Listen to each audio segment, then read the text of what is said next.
It was another ordinary Tuesday when I first noticed him. My life had always followed the same tedious routine. Wake up at 6 a.m., drive to the small cafe I worked at, prepare coffee, bake pastries, serve customers, and close up by 9 p.m. The days blurred together, a never-ending cycle of work and solitude. I was 32, single, and had no real social connections to speak of. My relationships had been short-lived, and after a failed engagement 2 years ago, I had buried myself in my job. The cafe was my escape, my routine, and my comfort zone. I didn't need much else. That Tuesday was no different. The cafe had been quiet, and I had just finished wiping down the counter when I noticed him standing by the door. He was around 6 or 7, wearing a ragged coat that didn't seem to fit properly. His face was pale, and his eyes, dark and wide, looked at me with an odd mix of hesitation and curiosity. I noticed that his clothes were far too big for him, and his shoes were worn out. He seemed like he didn't belong, but there he was, standing in the doorway as if waiting for something. I wiped my hands on my apron, not sure how to react. "Can I help you?" I asked, trying to sound casual. He took a step forward, then hesitated. "I was wondering if you had any leftover food. I mean, something you might throw away?" His voice was small, almost shy. I glanced at the counter where a couple of pastries sat untouched, and my stomach twisted. I had seen many people come and go, but this felt different, like something I couldn't ignore. "Leftover food?" I asked, just to be sure I understood him. It was a quiet morning, and we hadn't had many customers. "You mean like pastries or bread?" He nodded, his eyes never leaving me. "Yeah, just whatever's old, I guess." His voice faltered a bit, and I could tell he was embarrassed, but he stood there, waiting for me to respond. I froze for a moment. In my mind, I saw my boss's strict policy: nothing older than 12 hours gets sold. Anything that's past its time goes straight into the trash. It was wasteful, sure, but it was policy. I didn't usually break the rules, but something about this boy's request made my chest tighten. He wasn't asking for fresh food or something fancy, just leftovers. Without thinking, I walked over to the counter and grabbed a couple of croissants that had been sitting there for a while. I knew they were still fine to eat, nothing wrong with them, but they were past their prime. I slid them across the counter to him. "Here," I said, trying to keep my voice steady. "These should be okay. Take them." He looked at the pastries for a second, and his face lit up, a hesitant smile breaking through his otherwise serious expression. "Thank you," he said quietly, and before I could say anything else, he turned and hurried out of the cafe. I watched him disappear down the street, a strange feeling settling in the pit of my stomach. I had helped him, sure, but something about it didn't feel like enough. I wanted to know more, why he'd been standing there, why he was asking for food, and yet he didn't seem to want to talk much about it. For the rest of the day, I couldn't shake the image of him standing there, his eyes full of silent need. It was a simple interaction, yet it felt significant. Maybe it was just a small act of kindness, but in that moment, I realized I couldn't ignore it. Something was changing inside me, and I wasn't sure what it was or why, but I knew I wouldn't forget this encounter. The next evening, just as I was finishing up my shift and preparing to close, I saw him again. I couldn't believe it at first, but there he was, standing at the door, looking almost the same as the night before. His coat was still too big, his shoes still worn down, but his eyes, those same wide, hopeful eyes, were fixed on me. This time, I wasn't as surprised. I could almost feel that this was going to become a regular thing. As much as I tried to shake it off, I felt a pull inside me, something that made me want to help, even though I didn't understand why. I was wiping down the counter when I heard him speak. "Excuse me," his voice was soft but clear, just like before. "Do you have any, leftover food? Anything you're throwing away?" I turned to look at him, the same mix of hesitation and curiosity in his eyes. I hesitated for a moment, thinking about the pastries I was about to toss into the trash. The cafe was quiet, and there were a few stale croissants and half-eaten scones from earlier in the day. I'd been about to throw them out like I always did, but tonight was different. I couldn't just let him leave empty-handed again. "Sure," I said, forcing myself to sound casual, though something inside me felt tight. "I've got a couple of things left. Hang on." I walked over to the counter, grabbed a couple of fresh-looking pastries, and handed them to him. He took them carefully, as though they were precious, and his face lit up again in that quiet smile that warmed something deep inside me. "Thank you," he whispered, barely loud enough for me to hear. I nodded, watching him turn and walk toward the door. "Wait," I called after him. He stopped, turning around, looking at me expectantly. "What's your name?" He paused, his small frame stiffening for a moment before he answered. "Ethan." "Ethan," I repeated, trying the name out. It felt significant. "You can call me Sarah." He nodded, his eyes still full of that silent gratitude. "Thanks again, Sarah," he said, and then he disappeared into the night. I stood there for a moment, a strange feeling settling in my chest. It wasn't just that I had helped him again. It was something about the way he accepted the food, the way he had thanked me without asking for anything more. There was a humility about him, an unspoken understanding that his life wasn't simple, that things weren't always easy for him, and yet he never asked for more than what he needed. I couldn't help but wonder about his story. Who was he? Why was he asking for food instead of just walking into a store like any other kid? Where did he live? Was he alone? I'd never been the type to ask personal questions, but something about Ethan made me want to break the rules. I wanted to know more, but I didn't push it. I couldn't. The next few days passed, and each evening, without fail, Ethan appeared at the door of the cafe. It was always the same routine. He'd ask for the leftover food, and I'd hand it to him.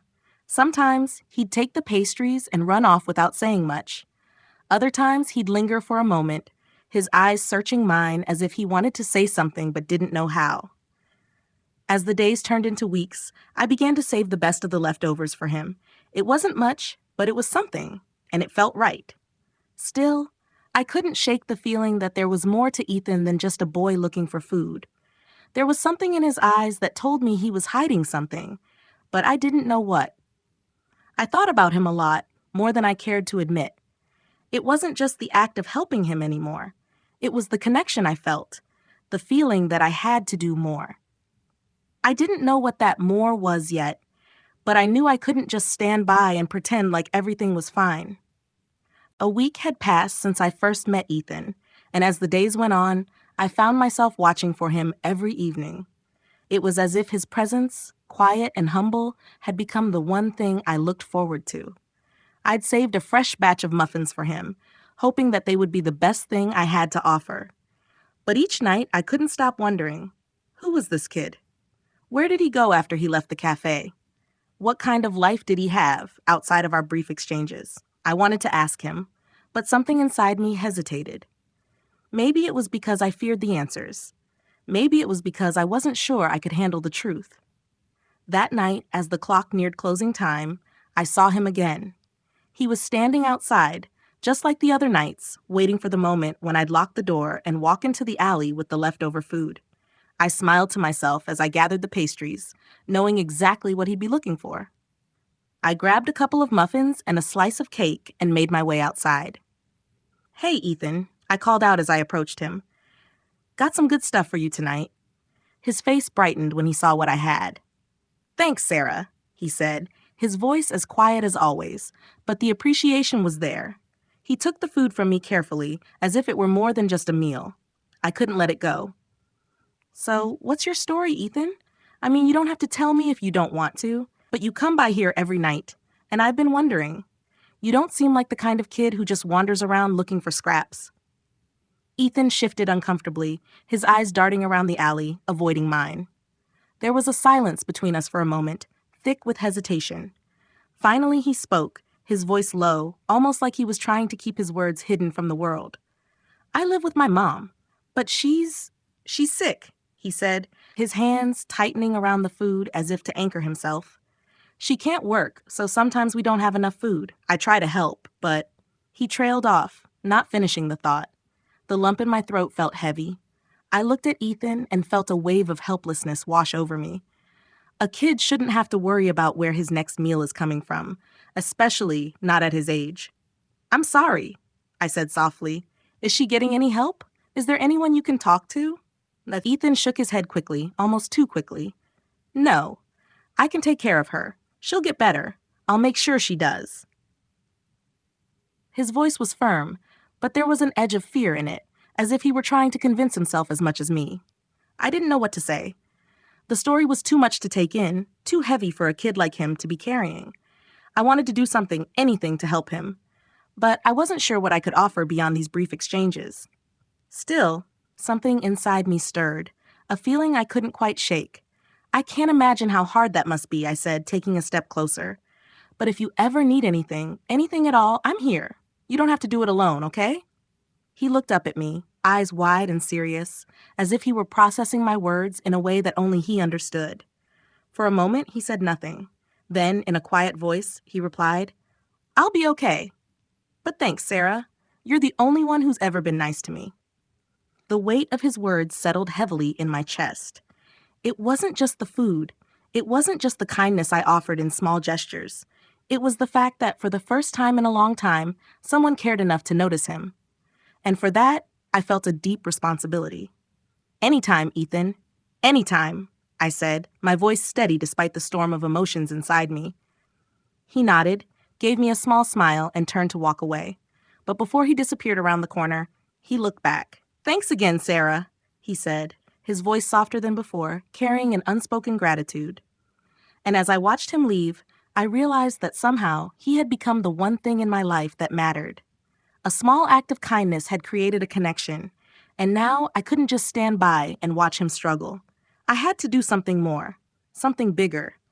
But I wasn't sure what that more was yet. All I knew was that I couldn't ignore him anymore. The days following that night felt different. I couldn't stop thinking about Ethan, his quiet resolve, the way he tried to protect his mom, the burden he was carrying at such a young age. It all weighed heavily on me. I kept seeing his face, his eyes when he said I was the only one who had been nice to him. I knew he wasn't asking for pity, but I couldn't help feeling a deep sense of urgency. I wanted to help, but how? What could I possibly do for a child like him, living in the circumstances he described? I kept my promise to myself that night, thinking I'd just continue doing what I had been, giving him leftovers, offering him a moment of kindness in an otherwise indifferent world. But deep down, I knew it wasn't enough. I couldn't just hand him food and walk away, pretending everything would be okay. I wanted to be the person who could offer him something more, something lasting. A few nights later, I closed the cafe a little earlier than usual. I needed to think. I found myself standing in front of the door, staring out into the dimly lit street. The sky had cleared and the air felt crisp. And then I saw him again. Ethan. He was walking down the street with his head down, his hands shoved into the pockets of his oversized jacket, just like always. But this time, something was different. He looked tired, more so than usual. He didn't notice me at first, and I hesitated for a moment before I called out to him. "Ethan," I shouted, stepping outside. He stopped and looked up, surprised. "Hey, Sarah," he said, his voice subdued. "You're closing early?" "Yeah," I said, glancing at the empty cafe. "Listen, I've been thinking about what you said, about your mom and everything." I paused, trying to find the right words. "I want to help. I can't do everything, but maybe we can figure something out. If you need a place to stay, even for a night, just to get away from things, I can offer you that, just until we figure out a better solution." Ethan shifted uneasily, his eyes flicking nervously around the alley, as if he feared someone might overhear. "I can't," he said quietly, his voice barely above a whisper. "I can't ask for help like that. My mom, she's depending on me. I don't want anyone to think I'm abandoning her." "I'm not asking you to abandon her," I said quickly, stepping closer. "But you can't keep carrying this weight all on your own, Ethan. You're just a kid, and I'm not going to let you suffer because of that. You deserve better than this. You deserve a chance to breathe, to be a kid again, at least for a little while." He looked at me for a long time, his eyes filled with a mixture of doubt and fear. "I don't know if she'll be okay without me. I have to make sure she's all right. I have to make sure we don't end up on the streets." "Ethan," I said gently, "you can't help her if you're falling apart yourself. You can't help her if you're sick or hungry or tired. You need to take care of yourself too." For the first time, he seemed to consider my words. His expression softened, and I could see the vulnerability behind his defensive walls. He looked down at the ground, thinking it over. After a long silence, he finally nodded, just barely, as if the weight of the decision was too much to bear. "Okay," he said, his voice a little hoarse. "I'll stay for tonight, but only tonight. I won't stay any longer. I need to go back to her in the morning." "Of course," I said, feeling a rush of relief. "You don't have to stay any longer than you're comfortable with. I just want you to know you have a place here when you need it." That night, I gave him a bed in my small apartment. I made sure he ate, offering him whatever food I had left, and we talked a little about his mom, about his life. It was strange, seeing Ethan in this new light, not just as a kid looking for food, but as a person with a story, with real fears. I could see the cracks in his tough exterior, and for the first time, I realized how much courage it must have taken for him to ask for help, even just a little. He stayed that night, and in the morning, he left before I woke up, just as he promised. But something had changed. It wasn't just the fact that he'd accepted my help, but the understanding that he didn't have to carry the weight alone anymore. He didn't have to walk through this world in silence, pretending everything was fine. And I realized that, somehow, I had become part of his story, just as he had become part of mine. The days following Ethan's stay were a blur of mixed emotions. I found myself looking for him every evening, hoping he'd stop by again, even though I knew he was still grappling with his responsibility for his mom. It was a strange feeling, one I couldn't quite shake, wanting to help him, wanting to be there for him, but also feeling like I didn't know enough about what he truly needed. What more could I offer beyond my small apartment and a warm meal? I wasn't a social worker or a therapist. I didn't have all the answers. But I kept telling myself that helping Ethan, even in small ways, was better than standing by and doing nothing. It was a Thursday evening when I saw him again. I was just about to close up the cafe when I noticed him standing outside, staring in through the window. His coat was still too big for him, but this time he wasn't looking tired. He seemed different, more determined, like he had made a decision. I felt a flutter in my chest when I saw him. Maybe he was here to talk again, to let me in a little more. Maybe he needed something, anything, to make things feel less heavy. I opened the door and stepped out to meet him. "Ethan," I called. "What's going on? You've been quiet the past few nights." He shrugged, his hands shoved deep in his pockets. "I've been thinking about what you said, about my mom and me."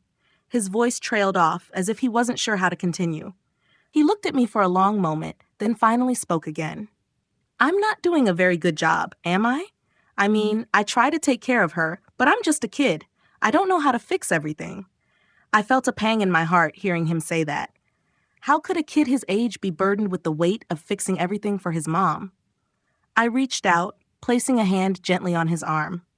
"Ethan, it's not your job to fix everything. You're just a kid, and no one expects you to do it all. You're doing the best you can, and that's all anyone can ask of you."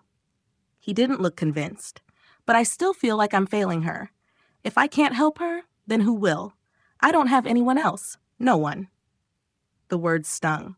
It wasn't just about him feeling like he had no one. It was about the reality of his situation.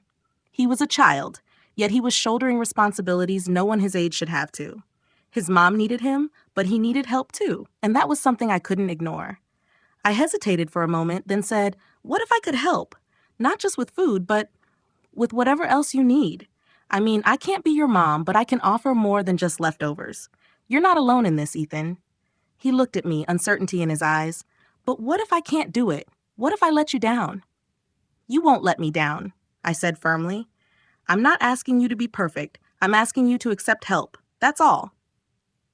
For the first time in a while, Ethan seemed to relax. His shoulders dropped, and he sighed, as if a weight had been lifted, even if just for a moment.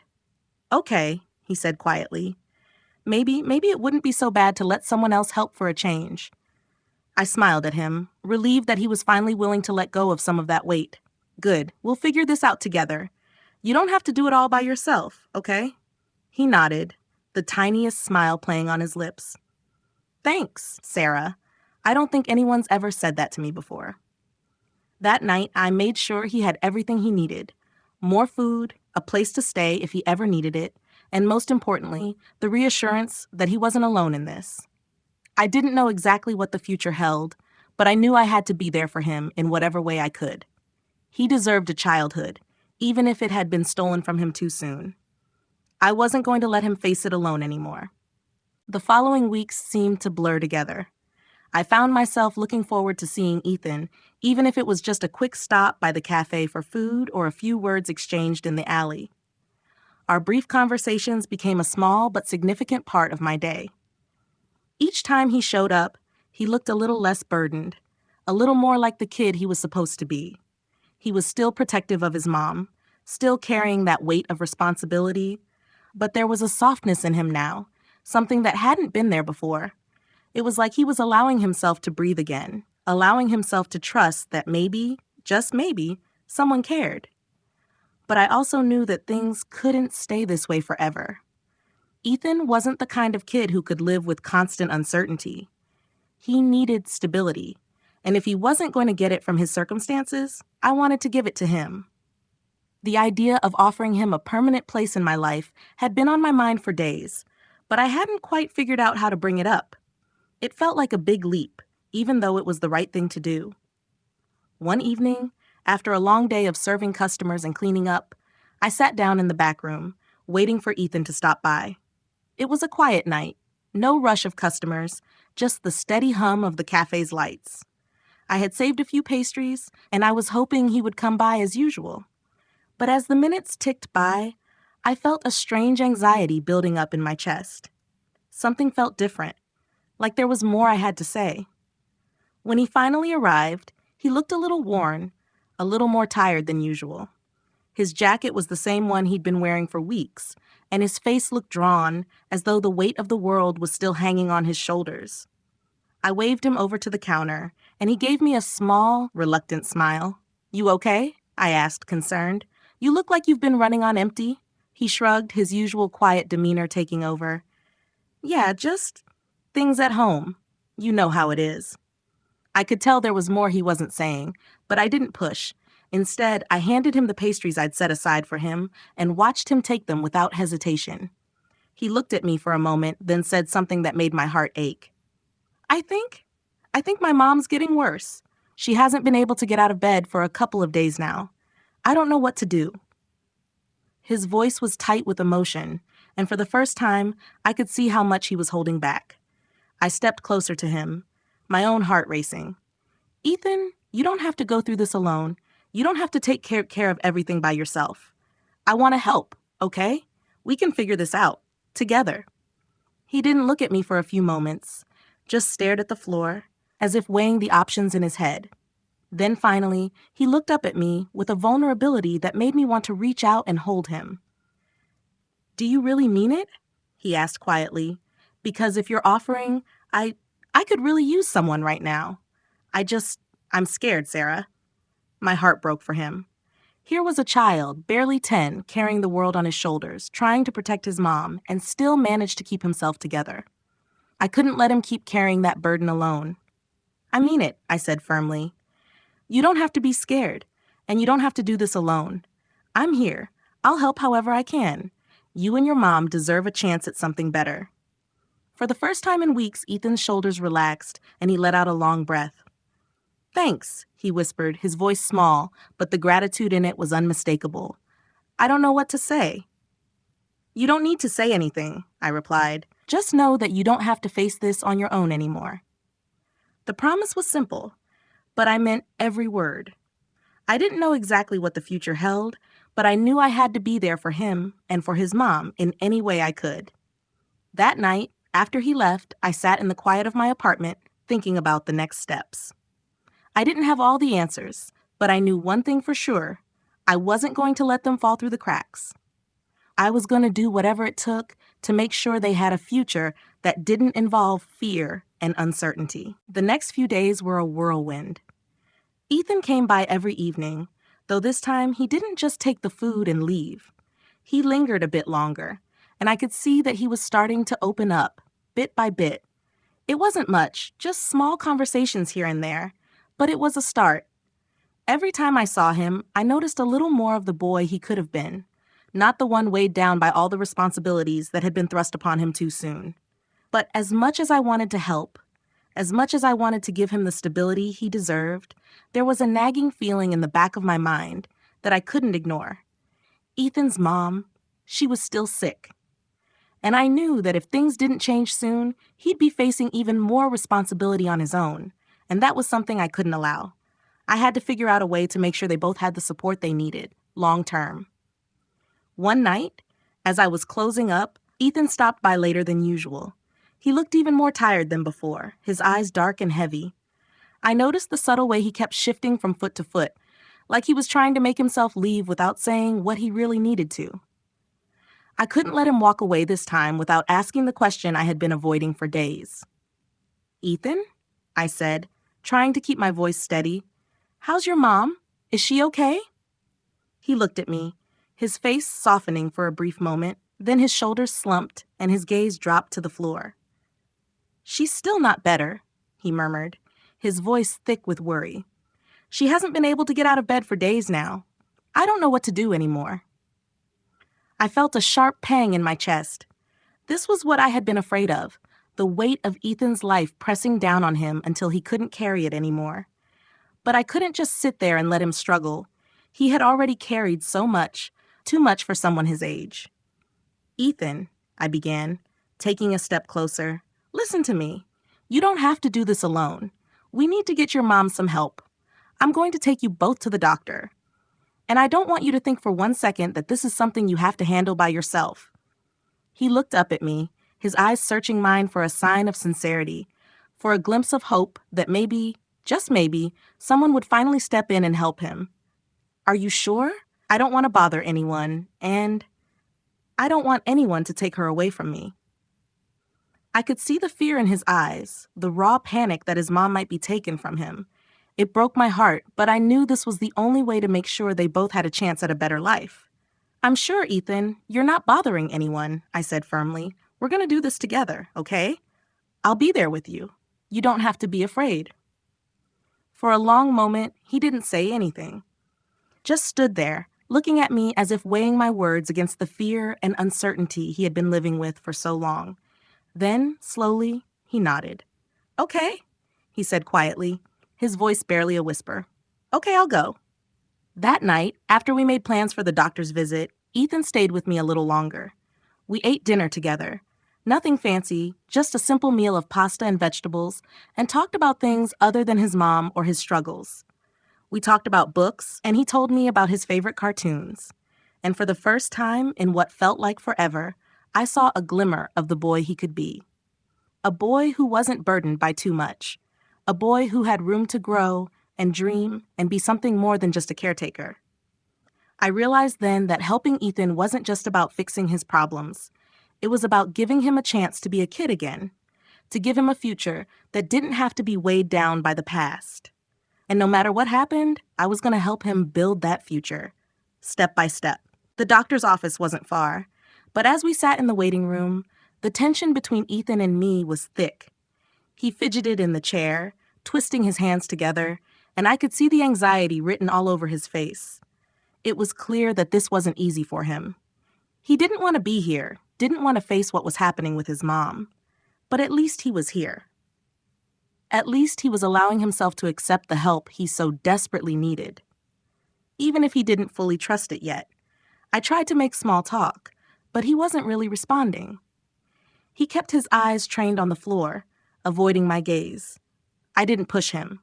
I knew this wasn't about him opening up. It was about getting his mom the care she needed, getting her checked out, and making sure she had the medical support to get better. The kind of support Ethan couldn't provide on his own.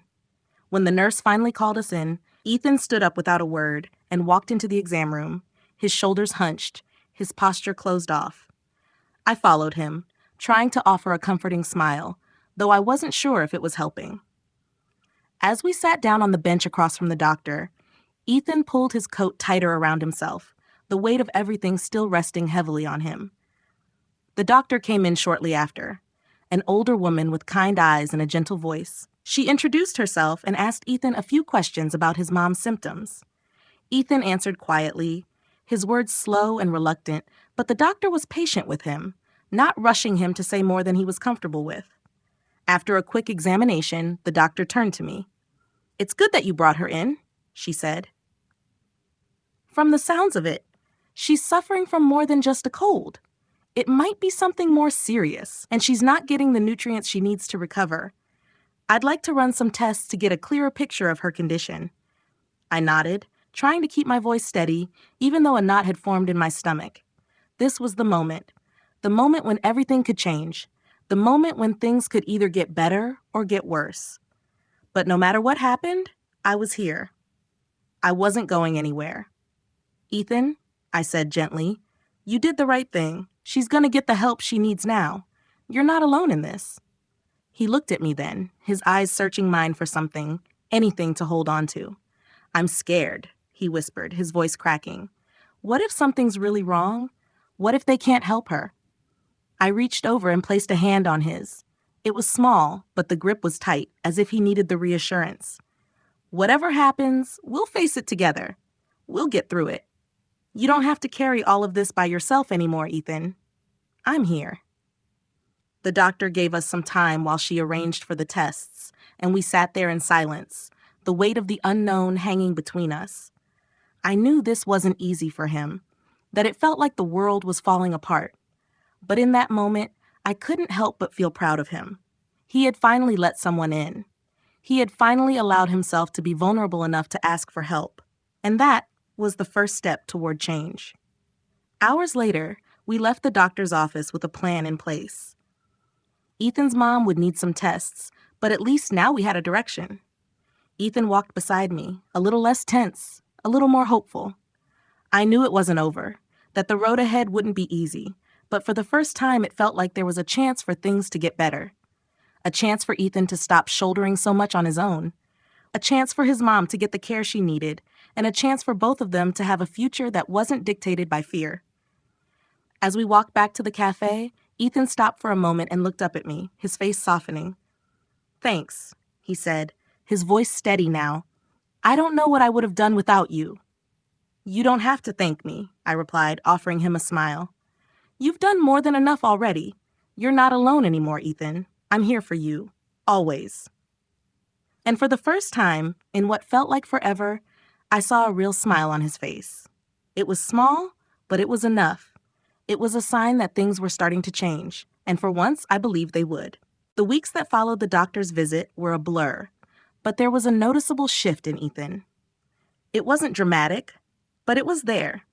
He came by the cafe a little more often, staying for longer periods of time, letting me make him lunch instead of just grabbing a muffin and running. And every time he came by, there was something a little different in his eyes. Less burdened, maybe, like he was finally letting go of some of the weight he'd been carrying. He wasn't smiling all the time, not yet, but there was a sense of relief in the way he moved, in the way he talked about his mom, even if it was just for a moment. The tests had shown that his mom, while still in a fragile state, wasn't in immediate danger. The doctor had prescribed medication, vitamins, and a healthier diet, but it was going to take time. I kept checking in, making sure they had enough to eat, making sure Ethan knew he wasn't alone in this. I could see that the stress was still there, deep down, but for the first time in a long while, Ethan seemed to be breathing easier.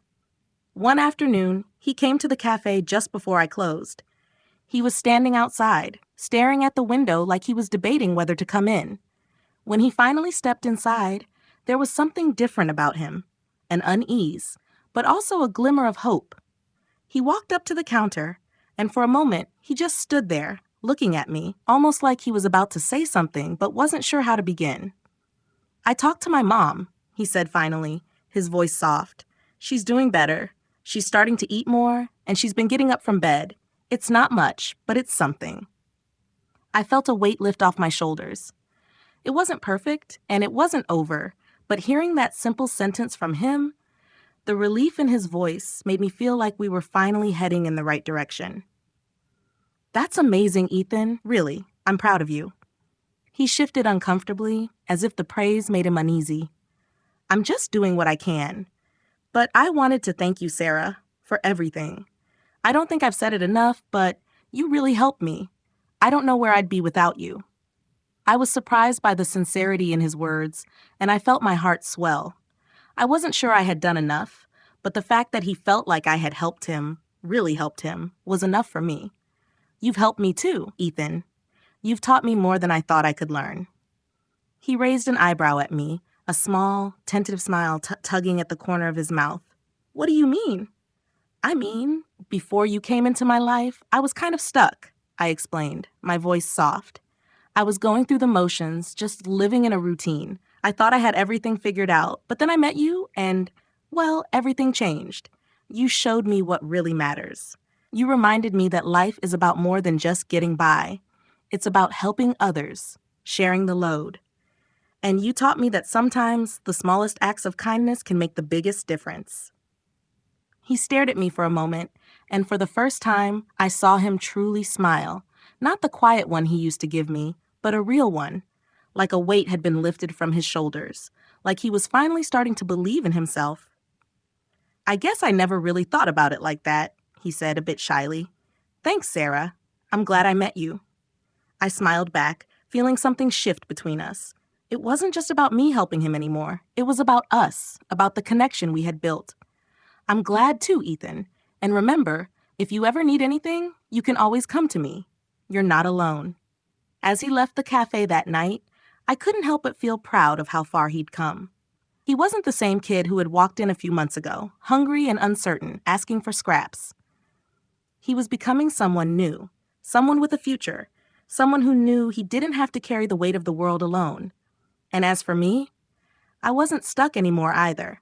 I had a purpose now, a real one, and it was more than I could have ever asked for. In life, it's easy to get caught up in our own struggles and think we have to handle everything alone. But sometimes the greatest strength comes from accepting help and offering it to others. Don't be afraid to reach out when you need support, and don't hesitate to extend a hand to someone who might be struggling. Small acts of kindness can make a world of difference, whether it's offering food, a listening ear, or simply showing up when someone needs you. Remember, we all carry burdens, but we're never meant to carry them alone.